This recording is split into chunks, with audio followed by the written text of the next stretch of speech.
채널 만에 아주 특별한 인터뷰 또 나오셨습니다. 듣고 있나 강덕구 의원님 나오셨습니다. 어서 오십시오. 안녕하세요. 듣고 여기 있습니다. 감사합니다. 우리 필승 변호사님한테 감사드립니다. 지난번에 새나라에서 맺은 인연 덕분에 주진우의 군 문제가 어느 정도 제가 확실하게 밝혀서 확신을 갖고 세게 그냥 질렀습니다. 그러니까 정필승 변호사의 이제 자문을 받고 맞습니다. 아 이거 의혹 제기해도 됩니다. 받고 맞습니다. 야 새날 아니었으면 진실은 영원히 묻혀질 뻔했습니다. 새날 화이팅! 그러니까 이게 있어요. 소위 카운트 파트너라는 게 있어. 좀 전에 우리 지은 위원장님 헤어스타일 갖고 얘기를 하시더니 저 넥타이도 하고 그리고 오늘 염색도 하고 좀 달라진 거 같잖아요. 새날 우리 시청자 여러분께 잘 보이려고 상당히 노력했습니다. 의원님 예. 죄송한데요. 예. 너무 귀여우세요. 큐트하세요. 아니 하여간 저도 지금 잘 보이려고 노력하고 있습니다. 새날 파이팅. 네. 자 여러분 있잖아요. 지금 강덕구 의원 저 김민석 총리 후보자 청문회에서 공개 이야기 일하겠다 난 저렇게 보고 차라리 그러실 거면은 청문위원을 하시지 외곽에서 제 9회 청문위원이었다 저렇게 보고요. 강덕구 의원님 후원 좀 부탁드리겠습니다. 농협 301-2024-2028-4 그리고 강덕구 TV 구독도 채팅창 상단에 링크 있다는 말씀 드리고요. 이제 얘기를 해보면 지금 사실은 아까 카운트 파트너 이야기한 것처럼 주진우는 김민석 총리 후보자랑 뭔가 대거리 하고 싶었던 거죠.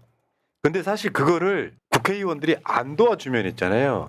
주진우 대 김민석이 돼버리거든요. 맞아요. 네. 근데 이거를 재선이신 우리 강덕구 의원이 이제 일개초선 주진우랑 대거리하는 상대가 됨으로써 김민석 총리를 지켰다. 난 이렇게 보는 거예요. 그거 당연하죠. 제가 대거리 하는 것도 사실은 약간 이거 좀 쑥스럽고 그런데 어떻게 주진우 의원을 김민석의 카운터로 이렇게 인정을 할 수 있겠습니까? 우리 새날 시청자 여러분 인정 못하는 거잖아요. 못하죠. 그래서 강덕구가 대신 여러분 이래도 후원 안 하세요? 왜냐하면 김민석 총리 후보자 임명되는 게 이재명 정부에는 굉장히 중요해요.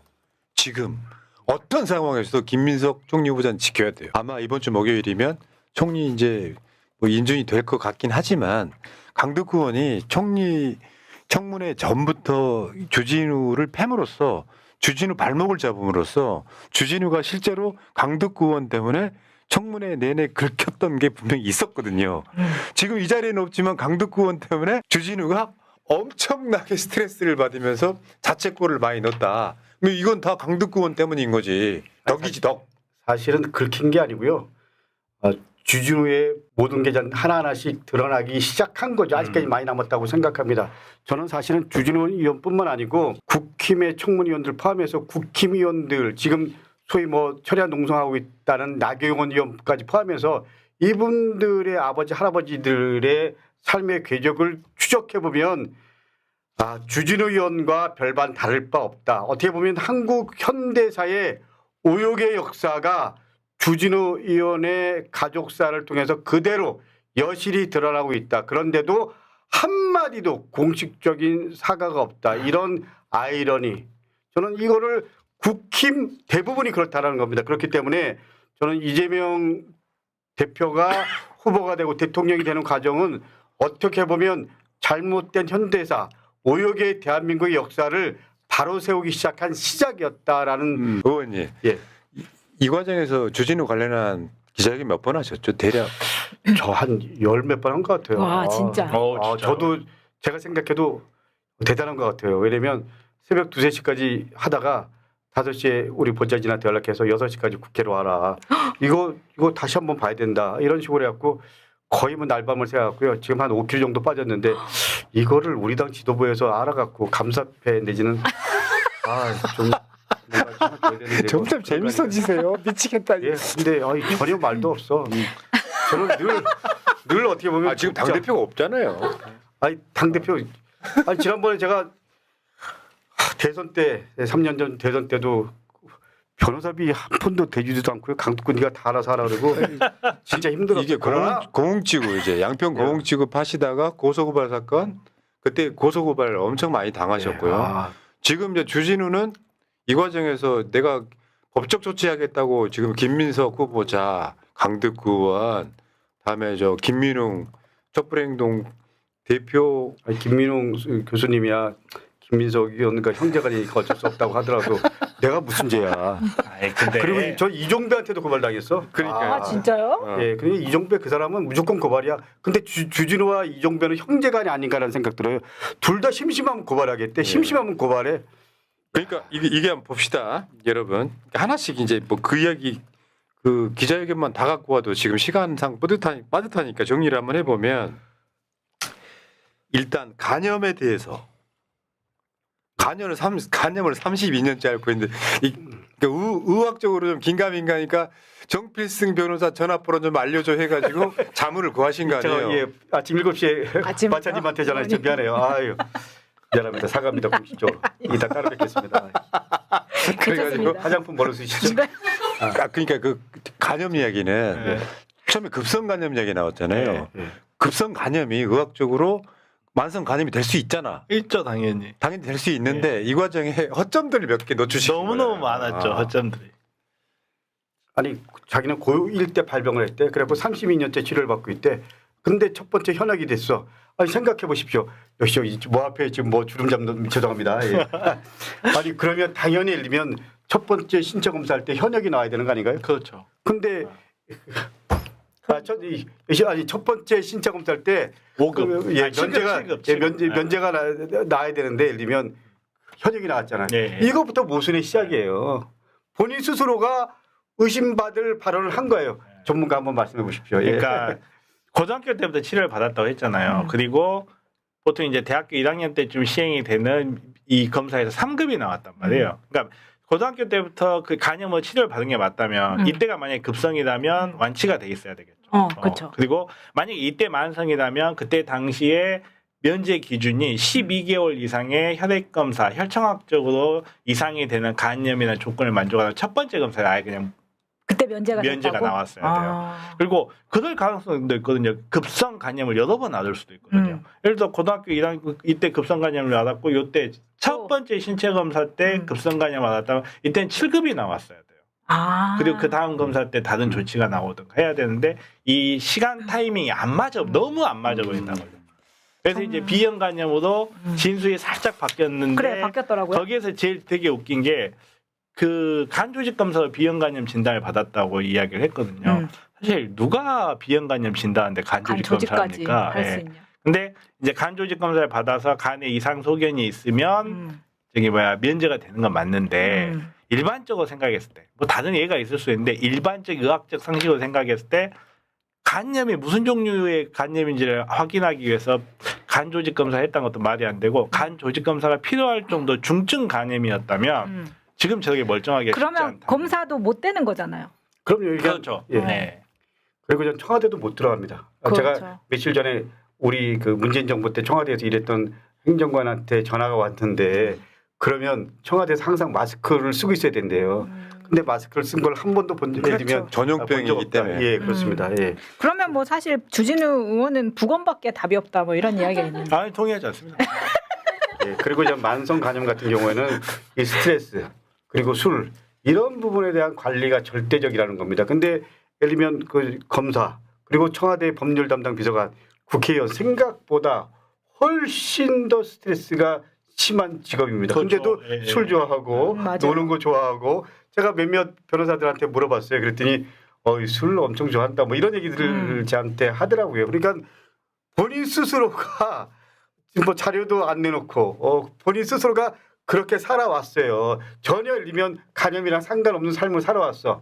그런 사람이 나 만성 간염이야 이렇게 얘기하는 걸 누가 믿겠어요? 그러니까 이 시작점도 그거 아니에요. 대통령하고 총리 후보자가 다 병역 면제했다라고 꼬기 시작했는데 그렇죠. 꼬기 시작했는데 박선원 의원이 누구는 급성 간염으로 면제된 사람들도 있고 이 이야기에 자기가 긁혀가지고 그때부터 폭주하기 시작했는데 알고 봤더니 이 주진우는 제가 지난주 방송에서 무슨 말씀을 드렸냐면 서류상으로는 뭔가 갖춰져 있겠지. 그렇겠죠. 예. 문제는 이 서류상의 병역 면제를 만들기 위해서 어떤 꼼수가 동원된다는 질문인데 나는 정당하게 병역 면제된 거야라고 주장을 하면서 얘들 멘탈이 이런 거잖아요. 내가 번 돈은 정당하고 김민석이 거짓말로 5년 동안 장롱에다가 뭐 5년 동안 받았다는 경조사비 뭐 출판 기념회 자료들 다 한꺼번에 마치 받은 것처럼 그거 6억짜리 장롱에 넣어놨다고 거짓말하고 그러니까 온갖 꼼수와 편법으로 부자가 되거나 병역 면제 된 자가 진짜 그런 그렇죠. 예. 관련도 없는 이야기를 계속 해대는 거에 대한 분개하신 거잖아요. 아니 그리고 김민석 의원도 군 면제는 받았죠. 근데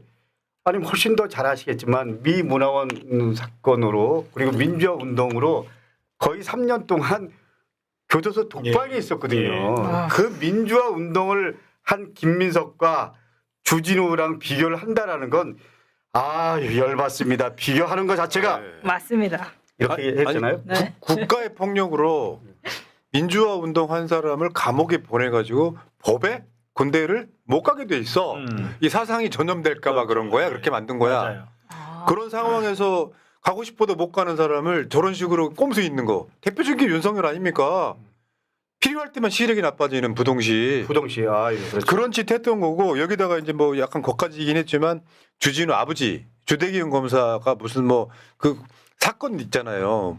예. 민기업 사건. 사건. 예. 간첩으로 만든 사건 그것도 마찬가지거든요. 수사 과정에서 고문 이야기하면 거기는 경찰부터 시작되는 모든 과정을 이야기하는 거거든요. 우리 아버지가 고문했다고 이렇게 맞받아치는 스타일이 있잖아요. 그러니까 그 80년대 전두환 정권 때 공안 검사였습니다. 그러니까 그 지금 윤석열 정권에서는 특수부 검사가 힘을 갖고 있었지만 80년대에는 소위 공안통이었거든요. 예. 근데 그 공안통 검사가 민교육 교사들 상대로 해서 너 고문받은 거 불면 더 세게 형을 넣을 거야.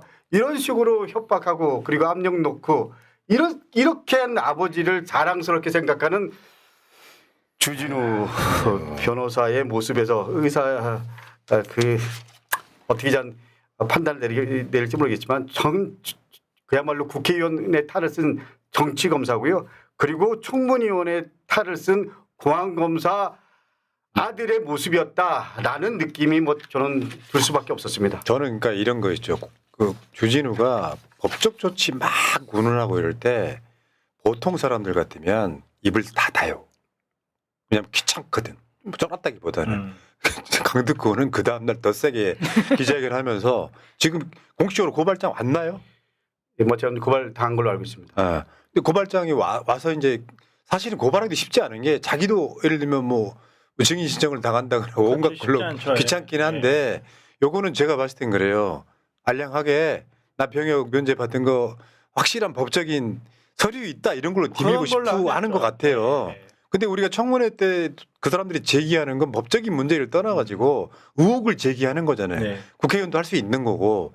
그러니까 강덕구 의원이 원래 훌륭한 분이셨지만 이거 최근에 보면서 이분 스타일이 직진이구나. 그러니까 중간에 간염에 대해서 내가 잘 모를 수 있잖아. 그러니까 정변한테 전화하시는 거야. 아니 제가 이제 팩트를 갖고 찾아야 되니까 근데 사실은 싸움의 시작은 주진우 의원이었습니다. 저한테 이런 말씀드리면 좀 뭐하지만 김민석 의원 아들 그 관련해서 제가 예를 들면 법안 김민석 의원이 저한테 오달 줘서 뭐 이렇게 한 건데 사실은 사실은 사실을 뭐 있는 그대로 100% 말씀드리면 김민석 의원 아들이 속한 동아리 모임에서 동아리에서 저희 의원실에 면담 요청을 했고요.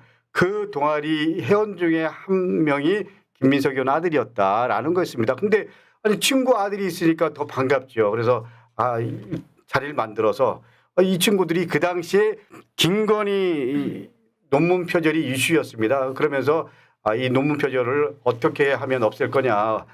이걸 좀 강력하게 했으면 좋겠다. 그래서 동아리에서 이런 법을 좀 만들어줬으면 좋겠다. 이 말 들어보니까 얼마나 예쁘고 그리고 그 당시에 이슈랑 맞아 떨어져요. 그래서 제가 그 당시 처음에는 김민석 의원이 몰랐습니다. 제가 법안 할 때 공동 발의를 받으러 다닙니다. 우리 의원실에서 받으러 다니기 전에 김민석 의원한테 우리 김민석 의원 아들 누가 이런 동아리에서 법안을 좀 준비해 줬으면 하는 바람 이런 생각하는데 너무 예뻐서 우리가 지금 상황과 적절하게 맞아서 준비를 했으니까 공동 발의 좀 해달라 이랬던 겁니다.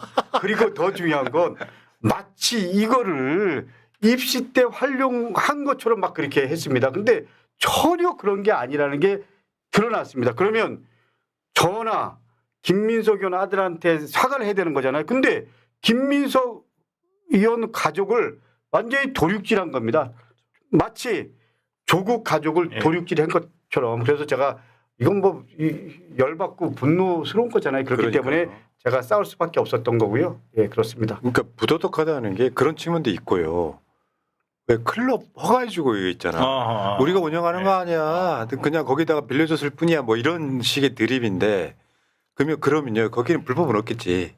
내가 하고 싶은 이야기는 옛날에 김기현이 KTX 노선 바뀌는데 김기현 의원이 관련이 있는 것처럼 개발 예정지인 땅을 누군가는 되게 싼 가격으로 사서 부자가 되는 과정이거든요. 예, 그럴 수 있죠. 중요한 말씀하셨는데 거기서 가까운 거리에 김기현 의원의 땅 건물도 있습니다. 그러니까는 울산이랑 저희들이 조사해 보니까 주진우 의원이랑은 아무런 관계도 없습니다. 근데 땅을 주진우 의원한테 아버지가 증여를 합니다. 그 옆에 땅을 엄마가 또 매입을 합니다. 그리고 건물을 지었습니다. 건물이 유락시설입니다. 그러니까 이게 이렇게 어떻게 투자를 했지? 어떻게 이 땅을 알았지? 그리고 이게 그 처음 투자해서 얼마나 남겼지? 그리고 매달 월세가 나오지 않습니까? 이 월세를 어떻게 나누지? 그리고 이거에 대한 세금을 제대로 내나? 의혹은 꼬리를 물고 그랬죠. 그런데도 한마디 이 부분에 대한 자료를 내놓지 않습니다. 좀 전에 병역 관련된 부분도 그렇고요.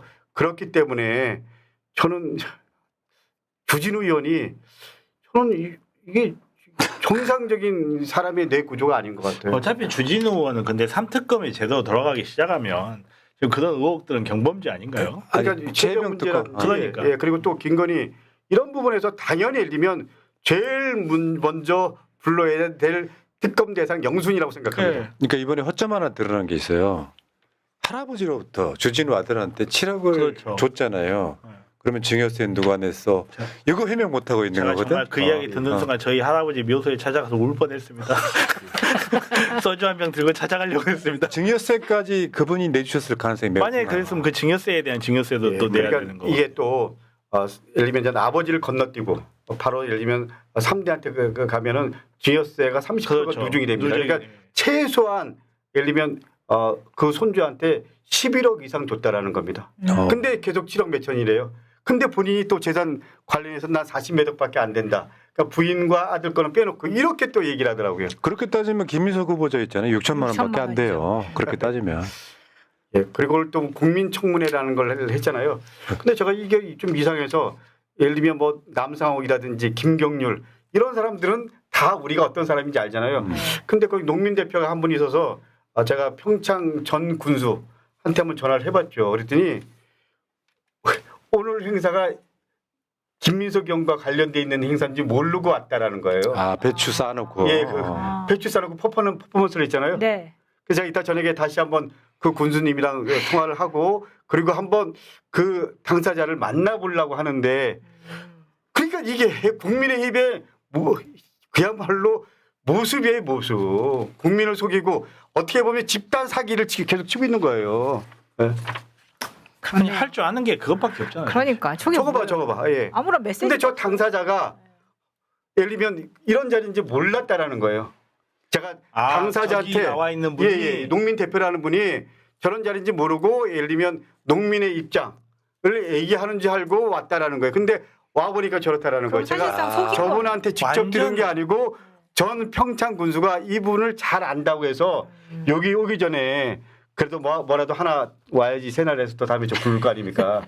그래서 뭔가 한번 좀 하려고. 아 지금 최근에 활약하신 것 때문에 우리 까방권이 한 200장 쌓이셨고요. 맞아요. 네. 그리고 방송 출연 요구할 수 있는 권리를 100장 이상 받으셨기 때문에 감사합니다. 언제든지 하셔도 되고요.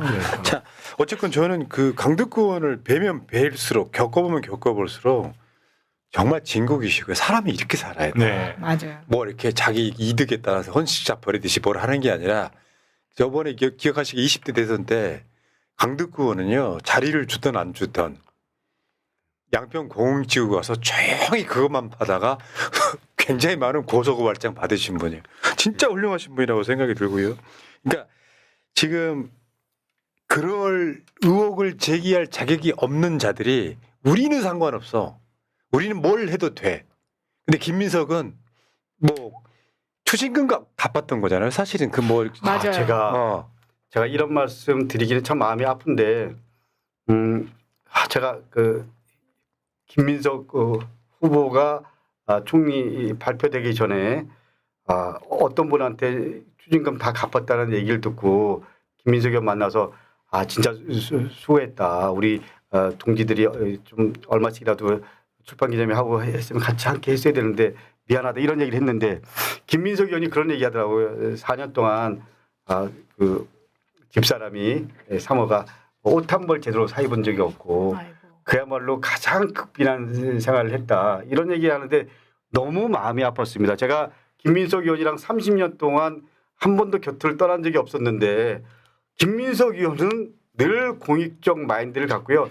늘 국가 문제, 시대 문제, 사람의 삶의 문제를 고민해 왔던 그 모습을 알기 때문에 제가 이렇게 김민석 대변 그리고 또 김민석 객관적인 있는 그대로. 근데 그 상대방이 주진우 의원이라는 게 참 열받는 겁니다. 그러니까요. 우리나라 매체 말씀드린 대로 오욕의 가장 그 상징적 주진우 가족이 김민석 의원을 이런 식으로 매도하고 이런 식으로 가족을 도륙질하고 이거는 대한민국의 아픈 역사가 여전히 진행 중이다. 뭐 이런 느낌들이 맞습니다.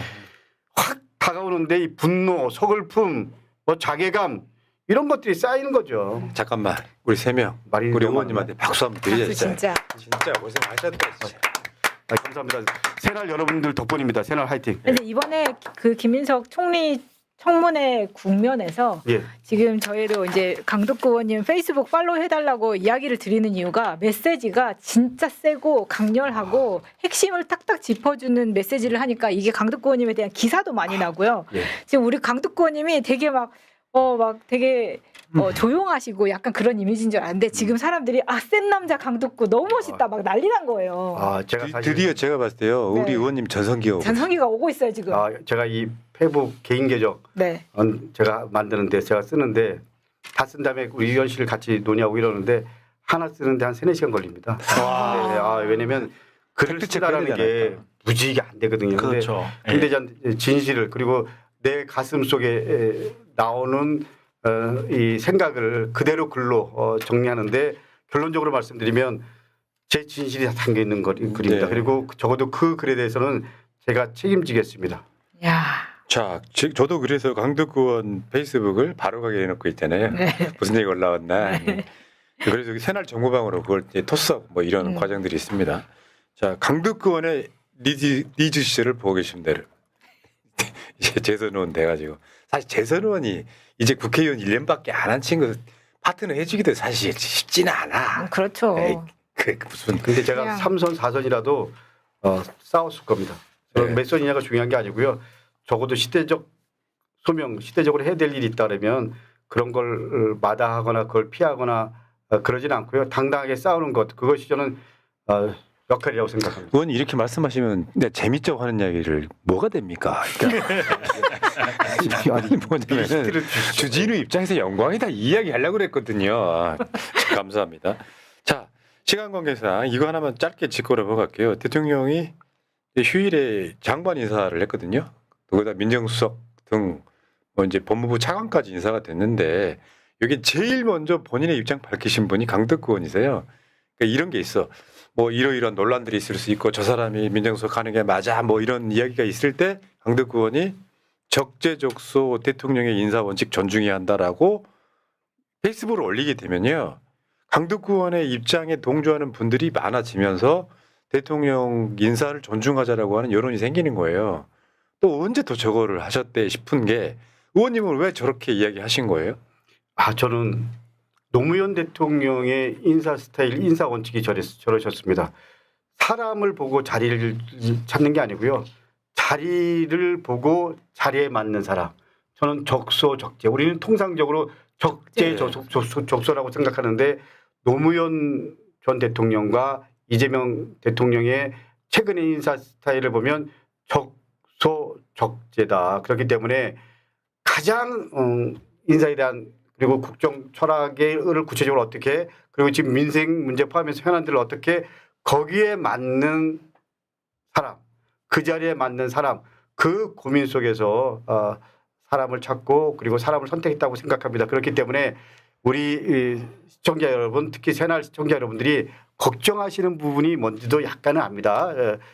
그렇지만 지켜봐 주시고요. 그리고 그 인사 원칙 속에서 큰 틀에 특히 검찰 개혁 제대로 저는 우리 대통령께서 하실 거라고 믿습니다. 새날 여러분 조금만 더 지켜봐 주시고요. 시간이 지나면 야, 이재명 대통령이 이런 생각 속에서 이렇게 인사를 하셨구나라는 믿음이 생길 겁니다. 그렇기 때문에 적소적재 대통령의 인사 원칙 지켜봐 주시고요. 존중해 주시고요. 그리고 그것이 적어도 지금 상황에서 우리 대통령에게 힘을 실어주는 길이라고 강덕구는 생각합니다. 예, 그러니까 김민석 총리 후보자부터 시작해서 예를 들면 한 명이 일단 민정수석이 낙마를 했잖아요. 이게 계속 되면은 정권 초반부터 이제 골든타임 놓치면서 논란으로 휩싸이면서 개혁은 제대로 못하는 과정이기 때문에 김민석 총리 후보자에 대해서 저렇게 지금 열심히 방어를 하셨던 것처럼 지금 이런 상황인 거죠. 제가 아까 시사방송에서도 잠깐 말씀드렸습니다만 진짜 그 자리에 딱 맞는 사람 찾기는 하늘의 별따기고 그럼요. 진짜 괜찮은 사람은 공직을 안 하려고 그러고 그중에 이렇게 해가지고 오히려 흠결이 있는 사람을 데려다 쓰면서 검찰 개혁 등에 잘 써먹는 용인수를 하겠다라는 의도로 보인다고 하면 그냥 일단은 지금은 믿고 지지해 주는 게 맞다라고 말씀하시는 것 같습니다. 그럼요. 새날 출연진과 새날 여러분들은 지켜보지 않습니다. 지켜줍니다. 멋있는데. 예. 감사합니다. 역시 7승 감사합니다. 자네 정치해 볼 생각 없나요? 없습니다. 자, 의원님. 예. 의원님하고 뭐 이제 점점 깊게 알아가면 알아갈수록 이게 저보다 연배는 좀 더 많으신데 아닙니다. 저 얼굴은 제가 훨씬 더 그게 아니라 예. 아니 귀엽다는 말씀은요. 제가 그 전에 한번 말씀드린 적 있죠. 사람이 귀여워 보이면 인간관계 모든 게 다 사실은 벽이 다 무너진 거라고. 아니 제가 프라님 이 언어를 통해서 제가 이해하는 폭이 깊어졌는데요. 그리고 언어를 보면 우리 프라님이 사람에 대한 애정이 어떻구나라는 걸 알거든요. 귀엽다, 듣고 강듣고 사랑한다. 참 좋은 사람이다. 이런 또 다른 표현이십니다. 화이팅. 자, 여러분 강덕구원 많이 응원해 주시고요. 어쩌다 보면 시간이 막 오래 지나다 보면 진짜 찐이 누구인가를 발견할 때가 있거든요. 강덕구원 모르는 사이는 아니고 자주 나오시는 분이지만 야, 김민석 총리 후보 지키는 거 보면서 와, 저 양반이 이 정도였어 할 때 맞아요. 애정이 한 10배 정도 더 커졌다. 제가 그 말씀 제가 드리고요. 제일 좋아하는 노래가 애정이 꽃피던 시절입니다. 다음에 꼭 한번 애정이 들려주세요. 꽃피던 시절 하겠습니다. 네. 애정이 꽃피던 시절 바로 여러분 검색 한번 해보시고요. 자, 여기까지 잠깐만요. 이정님 새날 화이팅, 강덕구 의원님 화이팅요. 소액 후원했습니다. 의원님 너무너무 귀여워요. 하트 3개. 감사합니다. 자, 그다음에 제이님, 강덕구 의원님 덕분에 저의 우울증이 나왔습니다. 다음 주에도 꼭 출연해 주시길 바라겠습니다. 김민석 후보님 꼭 지켜주십시오 하셨습니다. 감사합니다. 자, 강덕구 의원님과 인터뷰 여기서 마치고요. 새날에 이따가 9시에 정청래 의원 정규방송이죠. 정청래 의원, 최민희 의원, 이성윤 의원과 함께 오겠습니다. 자, 강덕구 의원님 고생하셨습니다. 다음 주에 뵙겠습니다. 고맙습니다. 감사합니다. 김민석 지킵니다. 예.